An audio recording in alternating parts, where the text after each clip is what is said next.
cruel. But at the same time a colossal hero and truly strong, the founder of a powerful dynasty with many plots of betrayals. Would it be possible for a lion to build a legacy around it, with many enemies, some hiding, others very close to His Highness, but he doesn't care? After all, everyone salutes the king who roars. You will get to know the story of an animal dynasty led by the colossal lion who roars. Disregard this part, pay close attention. To learn more, click the like button to support this incredible work.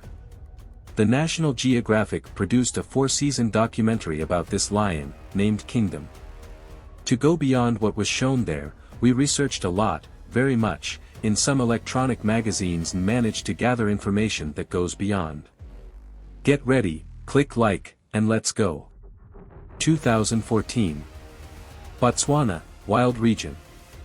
Salute Mache. Southern Africa. Botswana's country covers a vast remote area, including the Kalahari Desert and the Okavango Delta.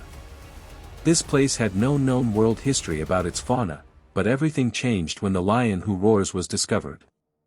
The Okavango Delta region has a long river that spans many kilometers and sustains all animal life in the region during a certain period of the year.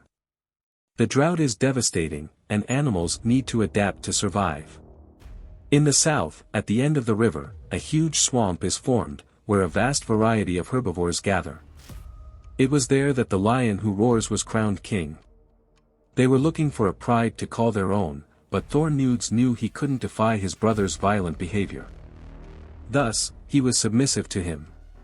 Coming from the desert into the Okavango Delta region, You Who Roars mapped the area and noticed two established prides, a small one and a larger one. They dethroned the first small pride, which, despite being smaller, were the kings of the northern area.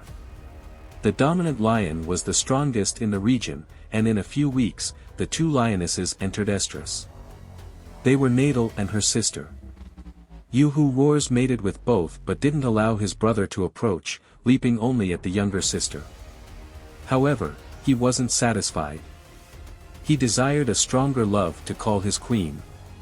Satal could be the current queen of the north, but she wasn't as powerful to be the lion who roars queen. That's when he realized the other pride had a lioness who interested him more. Besides having more members and more females, its leader was weak and easy to overthrow. The lioness who caught the lion who roars' attention was Matsumi, strong and imposing, a suitable queen for him. You Who Roars desired her immediately, he needed to have her. He did the unthinkable, dethroning Matsumi's king, eliminating the cubs of that pride, and naming her his queen. Instead of uniting the lionesses from the two conquered prides to strengthen the forces, You Who Roars abandoned Satal and her sister in the north. You Who Roars, his brother, and the new pride descended to the south, the swamp region, believing they had left only two pregnant lionesses behind. But in reality, You Who Roars created a furious enemy. Colossal, as called by the local guides, You Who Roars is a large lion with a robust body and extremely strong. He and his brother ruled the south, but Thornose, his brother, was just another subject, totally submissive to the king. In this realm, the rules were simple: obey, be annihilated by the king, or flee. You Who Roars' pride was relatively large, with lionesses reproducing and an equally powerful queen, Matsumi, the exclusive lioness of the king. You Who Roars would mate with all the lionesses every day, while his brother did so less frequently and only after the king, except for Matsumi, who could only be touched by You Who Roars. The swamp region was dominated by hyenas, but now it had a leader, and he made sure everyone bowed to his presence. Once established, the hyenas tried to assert that they were the owners of the area, attacking some newly born cubs. But now the swamp had a war commander, and You Who Roars single-handedly decimated half of the hyena clan, showing that his monarchy was to be respected, making more enemies that he didn't care about because his strength far surpassed any hyena clan. This family of monarchs was quite unique. When lionesses went hunting, they brought the cubs to watch and learn. When the cubs were a bit older, the lionesses placed them among herds of herbivores so that the strongest and smartest would survive. Thus, the dynasty grew with a descent of brute force, cruelty, and skill. After all, they say that the harder life is, the colder you become, and that's what was happening with those cubs. In 2016, Yu Who Roar's pride already had adolescent male lions. Among them were the 3 favorite princes of their father, as they were the firstborn sons of Yu Who Roars and his queen, Matsumi. Yu Who Roars liked Serkote, who was different from most lions, accompanied his lionesses and finished larger prey alone. He gathered the 3 princes and took them on a hunt, teaching them about the strength needed for a king. When they returned, Yu Who Roars saw that one of his adolescent sons was attempting to mate with his untouchable queen, Matsumi. However, this right was reserved only for the king, and the only one who could have this privilege was his brother, Thornose, but only after Yu Who Roars was satisfied with Matsumi.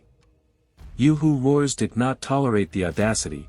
He jumped on the young male's neck and broke his spine, sending a message to the 3 princes: they could hunt, they could stay, but they couldn't mate, or there would be no mercy. Justice was served by the king, and it was blind, seeing nothing but bending to the will of the dominant lion. The princes began to nurture a sense of repression that could explode at any moment. Yu Who Roars disappeared sometimes. He kept another family secret. The king betrayed the queen, and that made him feel even more like a god. The lover was the Queen Matsumi's sister, who everyone thought had fled, but Yu Who Roars kept her hidden for a different adventure.